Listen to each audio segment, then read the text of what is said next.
Hello, or welcome to another episode of Taste My Chili. Firstly, I'd like to say thank you to the new subscribers. Hello. And stuff. And now, what I'd like to do is try this. First Scotch Bonnet I've ever held in my hands. And I'm going to try it. See what it's like. See how it compares to the last week's and a few weeks ago. What were the hottest ones I've ever had. And I think that in that video, in the hot videos that I've tried, I've kind of knocked out a bit of the seeds and a bit of the membrane, so maybe not had as maybe not had as much, you know, I haven't eaten the whole pod. And that's kind of the point of these tests, kind of the point of these things, that it's a pod test. So this one shall be done properly as best I can, and so it's all in, chew for as much as possible, and then try and keep talking during the process, so you're not just sitting watching a grown man cry. So let's see what happens. And let's see what happens. Okay, here goes.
Okay.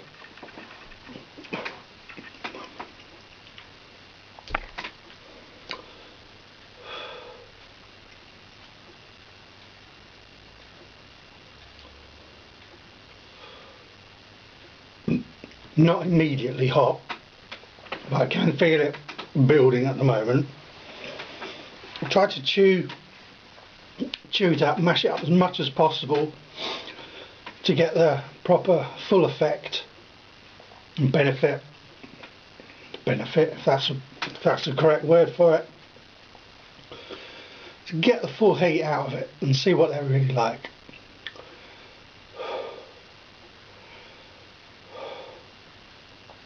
I've got heat at the sides of my tongue. Excuse me.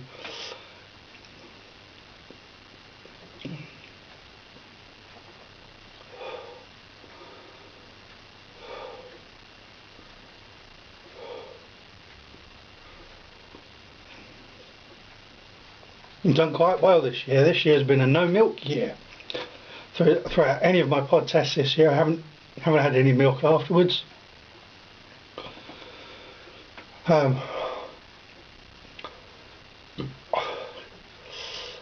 Okay, getting drool.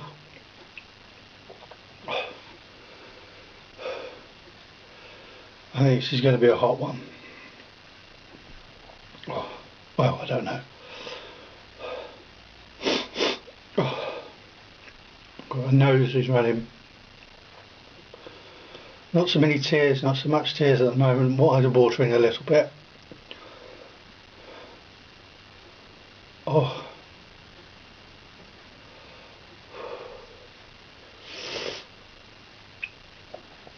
Oh.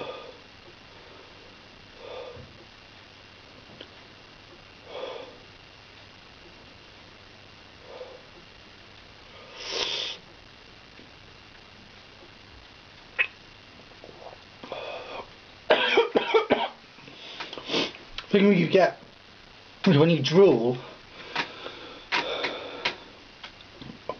the drool tastes like there's needles in it. You don't really want to swallow. You think it's going to be bad. But the best thing is to keep your mouth as dry as possible. So that's a hint and tip for you.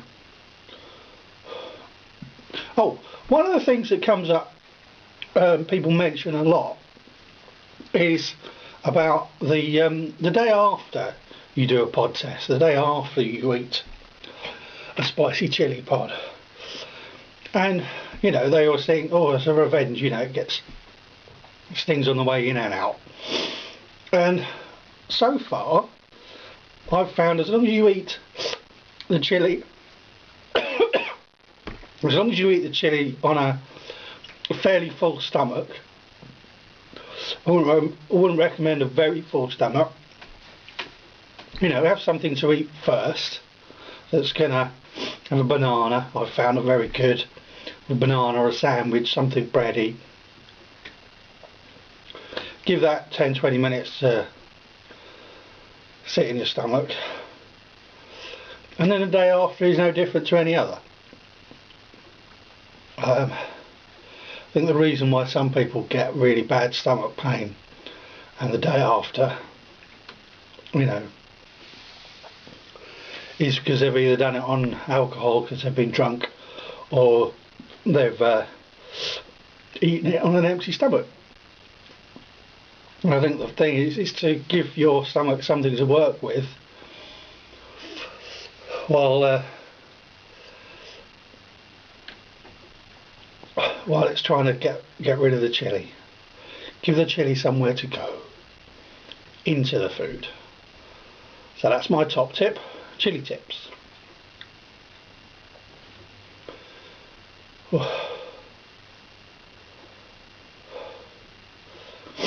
It's been about 7 minutes, I think. 6 minutes maybe. Probably over the best of it, or worst of it. Got tingly lips. Still the sides of my tongue. Getting some drool.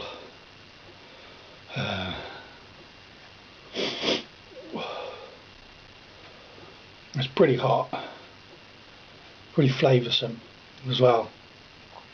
I actually got them at the supermarket. These ones, I didn't grow these ones, although I did steal some seeds, so hopefully next year, fingers crossed.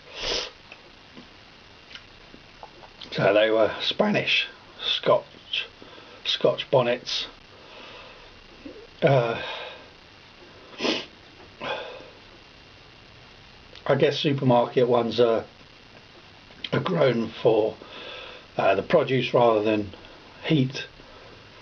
You know, they're well watered and fertilised.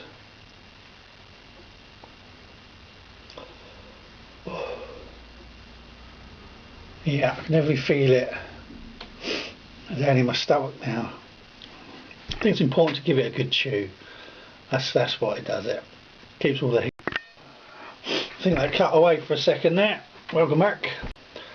But there's not a lot really else to say other than thank you to the new subscribers again.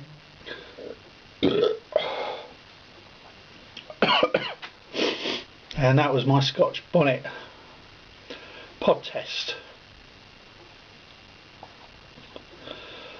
So thank you for watching. Goodbye.